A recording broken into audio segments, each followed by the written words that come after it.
Alors on passe à l'étape suivante qui est l'exportation des données. Ici, on va sauvegarder les données. Donc, on va faire l'opération inverse. Au lieu d'importer, on va sauvegarder. Et après cela, on pourrait tester la totalité de notre programme. Donc, pour faire l'exportation, il y a aussi un choix qu'on va dire à l'utilisateur quel format il veut exporter ses données. Donc, on va lui dire choisir le format d'exportation. Et selon le choix, on va dire ça sera exporté CSV. Mais ici, donc l'exportation des données prend en paramètre un dictionnaire des étudiants.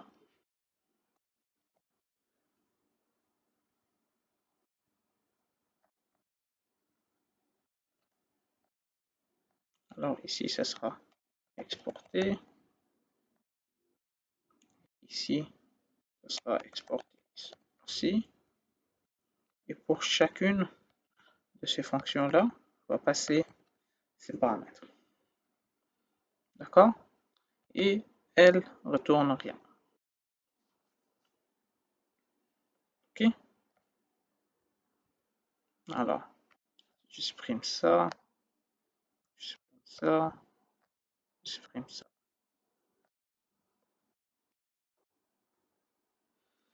Alors, on lit ensemble notre nouvelle déclaration. Bon, on va lire le format à partir de l'utilisateur. Si le format est CSV, on va appeler exporter CSV. Si le format Pickle, on va exporter Pickle. Si le format JSON, on va exporter JSON. Sinon, on va dire mauvais choix du format. OK?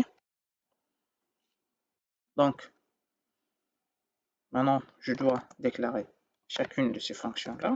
Exporter CSV.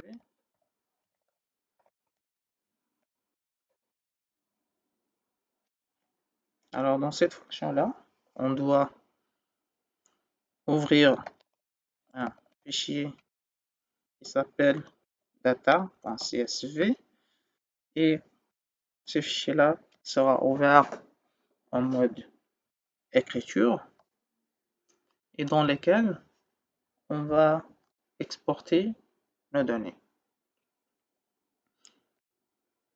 Donc, pour l'encodage, on va dire que c'est un encodage F8. Alors, donc pour cela, nous aurons besoin d'un CSV Writer. Donc ici, je vous rappelle, jeter un coup d'œil sur le résumé. Donc pour lire, pour écrire quelque chose dans un fichier, on va dire, alors, on aurait besoin d'un CSV Writer. Appelons ça Writer par exemple. CSV.Writer. Il prend comme paramètre F, donc c'est le nom, de fichier objet. Et puis, delimiter, virgule. Si on laisse ça vide, il prendra par défaut la valeur virgule. Mais ici, on préfère toujours spécifier. Alors, on va ici, donc dans l'exemple, ici, il utilise la fonction writeRow pour écrire toute une ligne dans dans ce fichier CSV. Il a commencé par écrire l'entête, donc le header, où il y a les noms des colonnes. Et puis, pour chaque élément, donc, il pourrait faire comme une boucle pour itérer. On pourrait faire le même ici. Donc, on pourrait faire donc, writer.writeRow et on écrit, donc ici on doit mettre une liste d'éléments qu'on veut écrire maintenant et après, non. OK? Et après, pour chaque élément, pour clé, voilà, dans notre dictionnaire,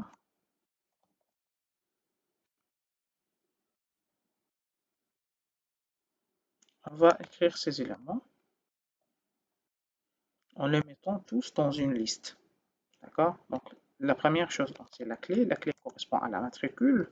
Et puis, val des prénoms. Donc, c'est le deuxième élément. Et après, val des noms. C'est le troisième élément. OK? Et après, donc n'oubliez pas ici qu'on a créé une liste des éléments. OK? Parce que la fonction writeRow prend un itérateur, donc c'est quelque chose qui est itérable, pardon, prend un itérable, donc c'est une séquence des éléments. Et avec ça, on termine l'exportation CSV. On passe à l'exportation au format Pickle, c'est dictionnaire. Alors, qu'est-ce qu'on va faire? On va faire with open d'un fichier qui s'appelle data.pickle en mode WB. C'est bien ici qu'il faut faire WB. Ici, vous voyez, je n'ai pas fait une autre importation de fichiers d'une librairie CSV, une librairie Pickle, parce que j'ai déjà fait ça ici en avant. Mais si l'exercice nous demande de faire ça dans une partie qui est séparée, du coup, je dois réimporter cette librairie-là. D'accord? Mais ici, une seule importation suffit dans le même code. Alors, as f. Et pour écrire dans un fichier Pickle, il suffit de faire pickle.dump. On va faire pickle.dump. C'est dump étudiant. OK? Et on doit lui dire que ce sera dans le fichier F. OK, on a terminé avec le pickle. On va maintenant exporter donc, les données sur le format JSON. Pour le format JSON, toujours on doit importer les librairies, comme je vous ai dit, mais même puisqu'ici on a fait ça en avant, donc on n'aura pas besoin de le faire une autre fois.